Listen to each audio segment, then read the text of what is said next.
தஞ்சாவூரில் ரூபாய் 2 கோடி மதிப்பிலான மிகவும் தொன்மையான பெருமாள் சிலையை விற்க முயன்ற 7 பேர் தற்பொழுது கைது செய்யப்பட்டிருக்கின்றனர். சிலையை விற்க முயன்ற கும்பலை தஞ்சை திருச்சி தேசிய நெடுஞ்சாலையில் மடக்கி பிடித்து சிலை கடத்தல் தடுப்பு பிரிவு அதிகாரிகள் 7 பேரையும் கைது செய்திருக்கின்றனர். சம்பவம் தொடர்பாக தஞ்சையைச் சேர்ந்த ராஜ்குமார், தினேஷ், ஜெய்சங்கர், விஜய், ஹரிஷ், அஜித்குமார் மற்றும் சென்னையைச் சேர்ந்த ராஜேந்திரன் என 7 பேர் இந்த 2 கோடி ரூபாய் மதிப்பிலான சிலை கடத்தலில் ஈடுபட்டவர்கள் என்றும் 7 பேரையும் தற்பொழுது சிலை கடத்தல் தடுப்பு பிரிவு அதிகாரிகள் கைது செய்து விசாரணை மேற்கொண்டிருக்கிறார்கள். இதுகுறித்தான கூடுதல் விவரங்களுடன் இணைக்கிறார் எமது செய்தியாளர் ராகவேந்தர். வணக்கம் ராகவேந்தர், இது குறித்தான முழு விவரங்கள் என்ன? வணக்கம். கடந்த 8ஆம் தேதி தமிழ்நாடு சிலை கடத்தல் தடுப்பு பிரிவிற்கு ஒரு ரகசிய தகவல் கிடைத்தது. அதில் தஞ்சை கழக காவலர்கள் தலைமையில் தஞ்சை திருச்சி தேசிய நெடுஞ்சாலை வாகன சோதனை நடத்தப்பட்டது. அப்போது சந்தேகத்திற்கிடமான வகையில் ஒரு கார் மற்றும் இருசக்கர வாகனம் நின்று கொண்டிருந்தது.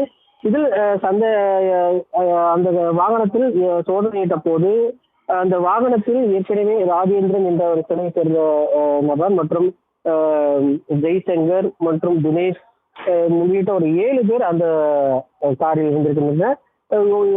இதில் அவர்களது வாகன சோதனையிட்ட போது காரில் கிட்டத்தட்ட ஒரு 2.5 அடி உலோக பெருமாள் சிலை கைப்பற்றப்பட்டது. இது குறித்து தினேஷின் விசாரித்தது அவரது தந்தை 2 ஆண்டுகளுக்கு முன்பு தொழுவூர் ஆற்றில் தூவாரும் பணியில் ஈடுபட்டிருந்த போது அந்த சிலை கிடைத்ததாகவும், இது பற்றி தாசில்தாரிடமோ அல்லது கிராம நிர்வாகிகளிடமோ தெரிவிக்காமல் தனது கால்நடை கொட்டகையில் மறைத்து வைத்திருந்ததாக தெரிவித்திருக்கிறார். அவர் இறந்த பின்பு தினேஷ் மற்றும் கிட்டத்தட்ட 7க்கும் மேற்பட்டோர் இந்த சிலையை வெளிநாட்டுகளுக்கு 2 கோடி ரூபாய்க்கு விற்பனை செய்ய முயற்சி செய்திருப்பதாக அவர்கள் தெரிவித்தனர். மேலும் இது தொடர்பாக மேலும் சிலர் மொத்தமாக 7 பேரை தற்போது கைது செய்ததோடு மட்டுமல்லாமல் அந்த வாகனத்தையும் தற்போது பறிமுதல் செய்திருப்பதாக போலீசார் தரப்பில் தெரிவிக்கப்பட்டிருக்கு.